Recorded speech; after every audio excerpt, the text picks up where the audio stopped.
Internet. I'm Chaz. And I'm Dan. Welcome to Wine is Serious Business, episode 88. It's a red button-down shirt day here at Wine is Serious Business. And we're also here with Chaz's roommate, Matt. We're going to talk about some mead today. Would you tell us a little bit about why mead matters? So I don't know a lot about mead, but I've been kind of going through with this project that I thought of. My godson was just born about 3 weeks ago, and I was trying to think What's of his name? What's his name? His name's Logan. What's up, Logan? Logan Scranton. Yeah, he'll be watching this in, like 10 years.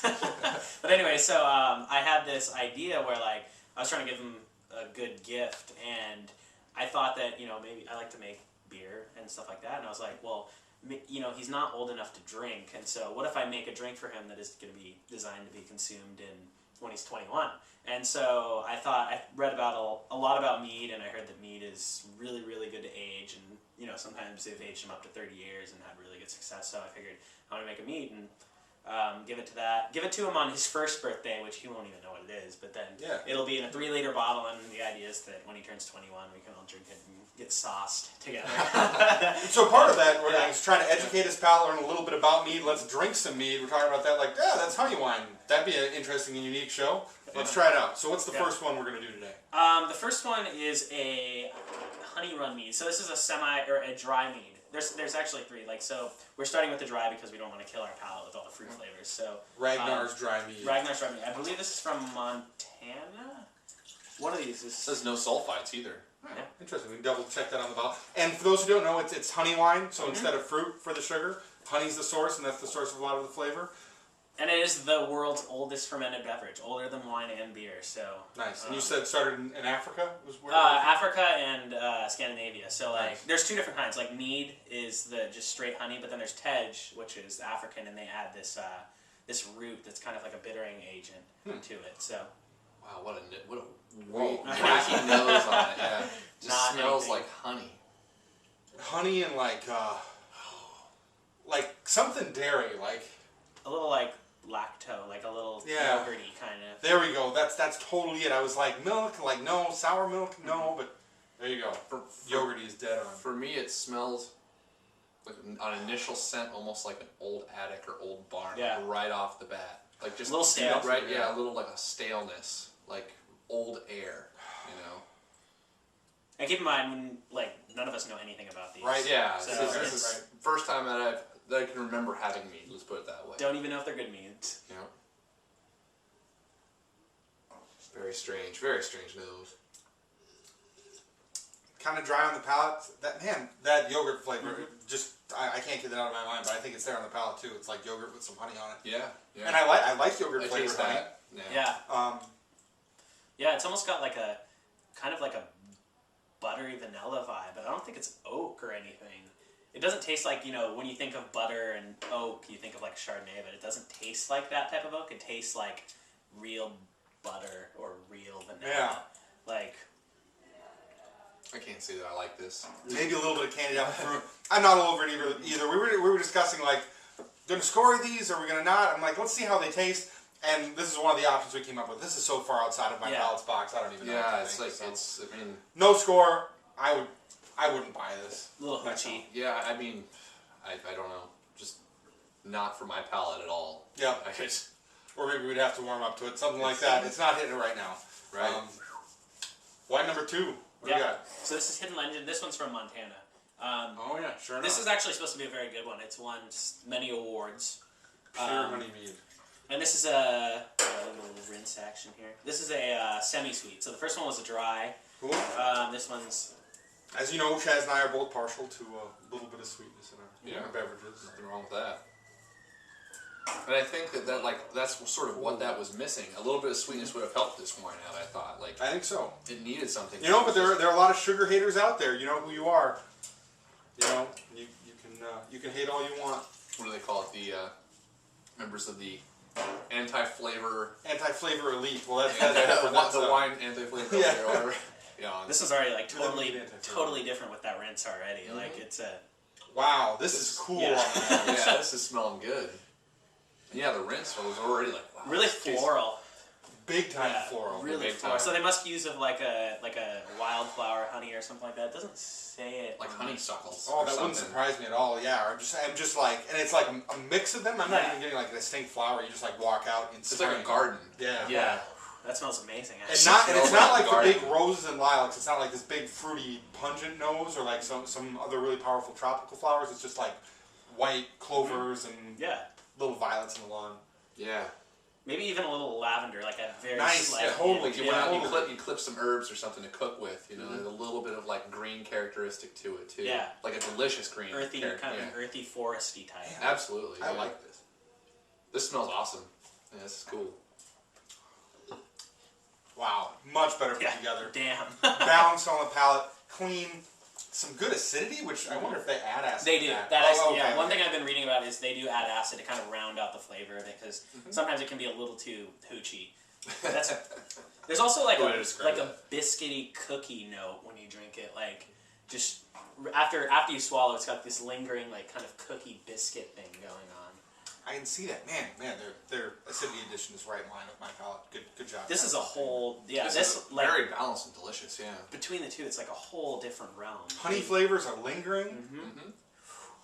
This is cool. This is I, really cool. I would drink the hell out of It it. tastes like something distinct that I'm trying to put my pinpoint. I can't get on it. It's something that's almost like a green melony sort of flavor, but it's got like more of a green edge to it, like an herbaceous green edge. I don't know. Kind of like the core, the rind of the melon. Yes, yeah, a little bit of that. It's really, really delicious and enjoyable on the palate. Like Dan was saying, man, the acidity is killer, perfectly in line. The flower scents even kind of carry across. Some of the flavors are there. Whatever honey they're using for this has to be awesome. Like I want to try that honey. This is kind of what I want to base my recipe off of. This is like It's good. Very good. This is totally hands down the best meat I've ever How had. much was Like, not this? that I've had much I think either. it was $16. And Just- in that yeah. price point, totally worth checking out. Like if you're really feeling somewhere, like if you were packing up like a little picnic lunch to just go sit in the park with the girlfriend, That's enjoyable. like that'd be Yeah. really awesome for that. I would say a buy. Yeah, For sure. Yeah. totally. I'm down with it. That's good stuff. Wine number 3, So this is a Chateau Lorane. Chateau Lorane. This is an apricot mead. So there's different types of mead, like pure. So there's dry meads, Whoa, dark. semi-sweet, and then there's sweet, of course. And then this is called a mellow mel. I'm gonna mispronounce this, which means it's combined with fruit. And then they have different ones like pie mint, which is combined with wine grapes, and there's other ones that they combine with spices. So this is a mellow mel, which is the third style. So yeah. Cool. So do they actually add like apricot juice to this, Mhm. or okay? Where's this from? Lake Louise. Is it Canadian? Bottled by Lorane, Oregon. It's Oregon. Huh. Lake Louise in Oregon. I got these all from Belmont Station here in Portland. Cool shop. Good Cool story, shop. You know what this smells like, full on? Hmm. You just busted a pack of Lifesavers. Straight up. Oh damn! It's been years That's since I've done that, crazy. but But no, like so distinct. Yeah. Yeah. Like waxy, a little bit of waxy, like the orangey yellow ones overpower the sense of everything initially. your palate's on fire. That's Man, like- crazy. Yeah, that is nuts. And I'm getting the apricots there, but that's totally it. Like like a fresh pack of Lifesavers. amazing. I like But it. pleasant, yeah. It's But Yeah. pleasant, not in a bad way. Yeah, like it's definitely candified. It's definitely a little waxy, but it's enjoyable to smell. Some people might be turned off by it. but- Totally. Yeah. Significantly sweeter. A little bit of that, like, kind of astringency that I'm guessing is from the apricots. Yeah. Like Yeah. a citrus astringency, like Yeah. almost like a rind or something, or pulp. Or dried apricots. Pulp's good, yeah. And when I like apricot, the apricot flavors here just dominate. Yeah. Totally. They're all over the place, but they're good, right? Again, a little Yeah. bit of acidity there, keeping things a little bit clean. Mhm. Apricot flavors linger, but they're rich, they're full, they're delicious. It does overwhelm the honey flavors a Totally. lot. So like you don't get this while this is pure honey and you get like all of those honey characteristics. This you get like almost none of it. So Yeah. Yeah. Whereas like this is like complex. This is some apricot juice. Yeah. Yeah. Good but sipping. it doesn't Really taste good sipping. boozy though. Like No, that's the no. thing, and it's like 13%, I think. And this is practically room 12%. temperature. Like this was pulled off the counter, put in the freezer for 10 minutes, and we're filming a show. So I bet chilled down it would probably be even more mellow. Yeah. I kind of like it at this temp, just for what that's worth. Totally. Yeah. Yeah, I think cooled down a little bit, it'd be easier drinking, but I kind of like some of the aromas and a little bit of that. Yeah, like you get a little bit, just a little bit of tannics that must be coming from the apricot skins or something on there. It works pretty well. I drink this too. I mean, again, it's not complex like the middle one was, but it's good. It's enjoyable. An interesting sweet wine I would put this one as. I don't know that I would buy it personally, because I think when you start to talk about the price point this is at, you could get into some like German Riesling. This one was only $11. So these two I think were 16, and then that was 11. So if you like apricots, we're we're just like wine dorks, right? That's what we drink most of the time. That's kind of what we're pigeonholed, and probably wouldn't hurt us to get outside of that a little bit. Totally. There'd definitely be a great place for this, like certain dessert pairings, perhaps. Ooh, yes. Where I can see this working really well, or if you have a friend or dating somebody that absolutely loves apricots, totally worth checking out just for a fun beverage some night. that and some flan, Oh yes, that would be there amazing pairing. So. Yeah. I'm glad we did the show. This is cool. Like this totally exceeded my expectations for what Mead could be. We're gonna finish this bottle off tonight. Yeah, that's the truth. Delicious. It's delicious. You got a question for the audience? So if you were to infuse a mead with some sort of flavor, whether it's like a fruit or a spice or something that would go well with honey, what would it be? Nice. I'm gonna jump in with my answer for that. I think it would be really interesting to try a little bit of hops. Ooh. Actually, at Belmont Station, they had a hopped mead, but it was like $35, and I didn't want to pay for it. So. Yeah. You got one for that, Chaz? I think an easy one would be lemon. Lemon? I could see that being super good too. Because that would add the acidity to it. Yeah, like a strong citrus. Some sort of strong citrus, but like in a smaller quantity than this. Yeah. Much smaller quantity. Anyway, yeah. Sweet. Thanks for watching. See you for 89.